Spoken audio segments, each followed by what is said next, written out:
Nah, ini dia teman-teman ya, untuk mobilnya Toyota Corolla tahun 90. Nah, di sini untuk permasalahannya teman-teman. Jadi untuk RPM-nya dibilang sih belum normal ya. Karena pada saat angkatan awal kopling mobilnya mati-mati terus. Nah, kita di sini akan cek ya untuk bagian RPM-nya dan bagaimanakah cara penyetelan pada karbunya. Nah, di sini kita lihat teman-teman ya. Kita lihat untuk bagian mesinnya dulu ya.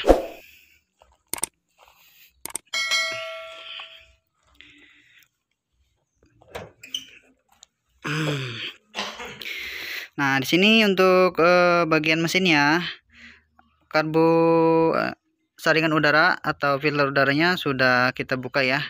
Jadi papi mau tes dulu tanpa saringan udara, karena untuk saringan udaranya dilepas, kemungkinan besar untuk bagian anginnya lebih banyak masuk dan RPM-nya agak sedikit naik ya. Jadi kita coba dulu, kita hidupkan untuk mesinnya.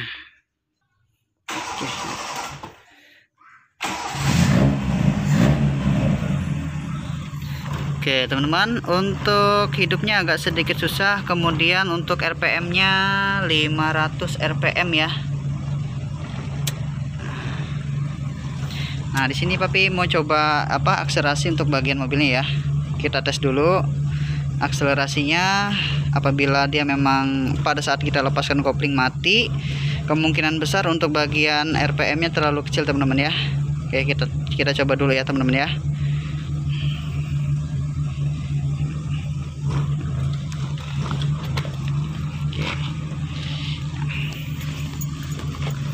Nah, untuk RPM-nya sendiri teman-teman, jadi tidak normal ya. Kemudian untuk bagian knalpot agak sedikit nembak-nembak. Nah, untuk bagian knalpot sedikit nembak-nembak ya teman-teman ya. Nah, untuk suaranya agak sedikit nembak-nembak ya. Ini dikarenakan karena RPM-nya terlalu rendah. Kemudian untuk campuran bahan bakarnya kurang normal ya teman-teman ya. Nah, di sini kita coba dulu untuk permasalahannya. Oke teman-teman ya, kita coba dulu untuk permasalahannya. Permasalahannya di sini itu pada saat angkatan awal kopling mesinnya langsung mati ya.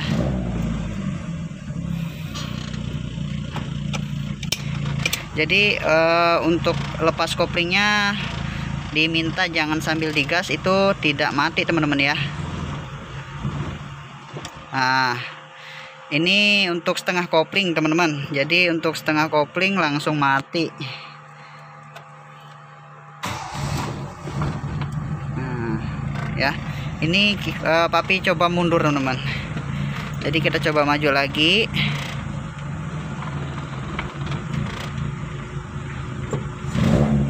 Oh, di sini juga untuk lampu casnya hidup teman-teman ya.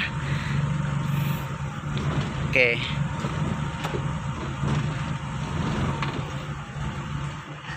Oke, dia mati lagi teman-teman. Oke, di sini papi mau coba setel untuk bagian delconya teman-teman ya. Jadi timingnya mau coba kita majukan dulu. Kemudian semisal untuk bagian delconya sudah kita majukan, tidak ada perubahan, kemungkinan besar setelan karburatornya yang bermasalah. Oke, kita coba dulu ya. Oke, jadi untuk lampu akinya kadang-kadang hidup ya. Oke, kita coba setel dulu ya teman-teman ya untuk bagian pengapiannya. Nah, di sini teman-teman, jadi untuk bagian setelannya ini sudah mentok ke depan ya. Istilahnya ini dipajukan untuk bagian timingnya. Nah, kita coba dulu, kita kendorkan.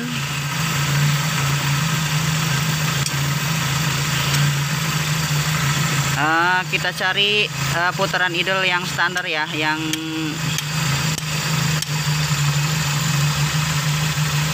Kita cari yang getarannya agak sedikit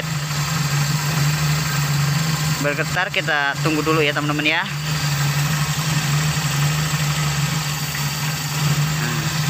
Coba kita kencangkan dulu untuk bagian ininya.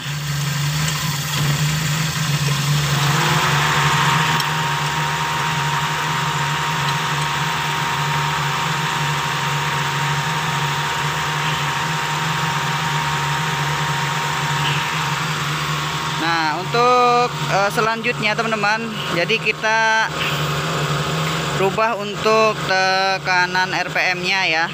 Bisa kita putar dari setelan angin maupun setelan minyak. Namun di sini Papi mau coba untuk kendorkan setelan anginnya, karena setelan angin ini sangat berpengaruh pada RPM-nya yang tinggi ya. Jadi semakin kendor tekanan angin kita kendorkan, maka RPM-nya akan naik ya. Oke, kita coba dulu, kita lepas untuk bagian penutup yang atas ya. Nah, oke teman-teman. Jadi untuk penutupnya sudah Papi lepas ya. Jadi kita lihat di sini. Nah, di sini ada setelan untuk pembesar pada bagian stopper pada bagian gasnya ya. Jadi Papi mau coba putar untuk bagian angin. Bagian angin itu sendiri ini berada di belakang teman-teman. Jadi untuk setelan angin ini, kalau dia dikendorkan maka semakin besar ya anginnya, maka RPM-nya akan naik teman-teman ya.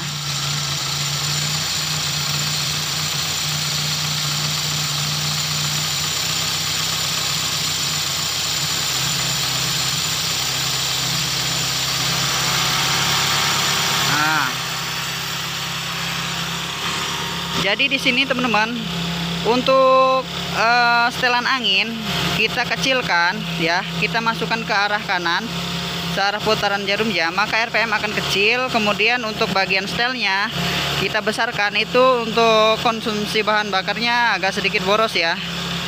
Jadi misalnya kalau kita kendorkan RPM-nya naik, nah setelah itu kita kendorkan kita masukkan untuk bagian setelnya, maka gasnya akan bertambah kecil ya. Jadi kita lihat dulu di sini untuk bagian RPM-nya sudah. Oke teman-teman, di sini RPM-nya di 900 ya. Nah, sudah di 900. Untuk dari suara dan getaran mesinnya halus teman-teman ya.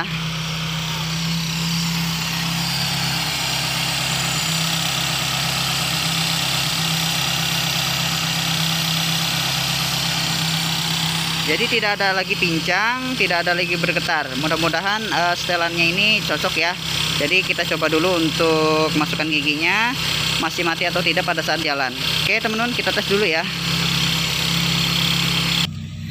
Oke teman-teman, jadi di sini kita Papi mau setel di bagian RPM-nya di 850 ya. Supaya untuk bagian RPM-nya tidak terlalu besar dan tidak terlalu kecil. Nah, di sini kita coba lagi masukin giginya teman-teman ya. Jadi maksudnya masukin gigi 1 dan jalan tanpa digas teman-teman ya.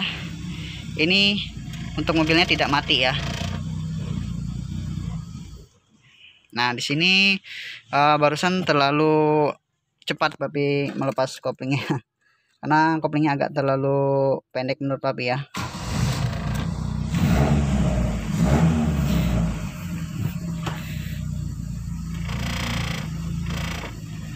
Oke.